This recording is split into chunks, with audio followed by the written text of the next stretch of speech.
বিপদে আছেন, মুসিবতে আছেন, কষ্টে আছেন, দুঃখে আছেন, ঋণে ডুবে আছেন, মেয়ের বিবাহ দিতে পারছেন না, অনেক বড় রোগ হয়ে গেছে, যে কোনো মুসিবত আছে না, যে কোনো মুসিবতের মধ্যে পড়েছেন, একটাই ওষুধ, সব থেকে বড় ওষুধ, সেটা হলো নবীর প্রতি দরুদ শরীফ। বলুন সুবহানাল্লাহ।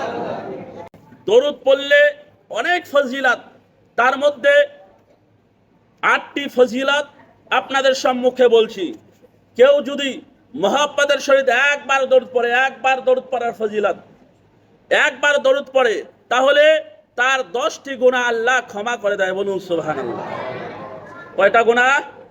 একবার পড়ার জন্য 10টা গুনাহ আল্লাহ ক্ষমা করে দেয়। 2 নম্বরে, কেউ যদি একবার দরুদ শরীফ পড়ে, আল্লাহ 10টি রহমত তার উপরে নাজিল করে। বলুন সুবহানাল্লাহ। তো 2 নম্বরে, আল্লাহ 10টি রহমত তার উপরে নাজিল করে। 3 নম্বরে, কেউ যদি একবার দরুদ শরীফ পাঠ করে, তাহলে তার 10টি দরজা আল্লাহ উঁচু করে দেয়। বলুন সুবহানাল্লাহ। 10টি মর্যাদা বাড়িয়ে দেয়।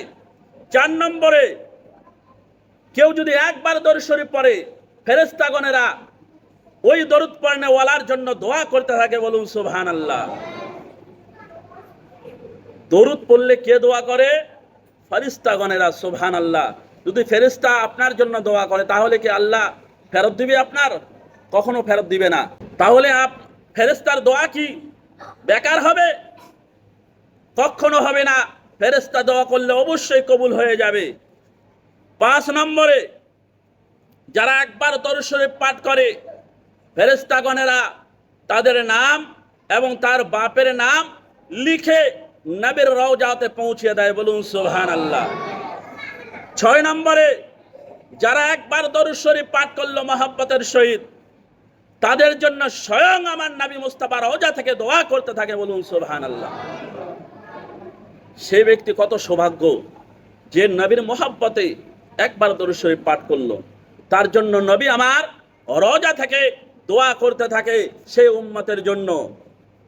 7 নম্বর, যে একবার দরুদ শরীফ পাঠ করলো নবী মুস্তাফার মুহাব্বতে, কিয়ামতের ময়দানে আমার নবী মুস্তাফা তাকে সুপারিশ করবে। বলুন সুবহানাল্লাহ।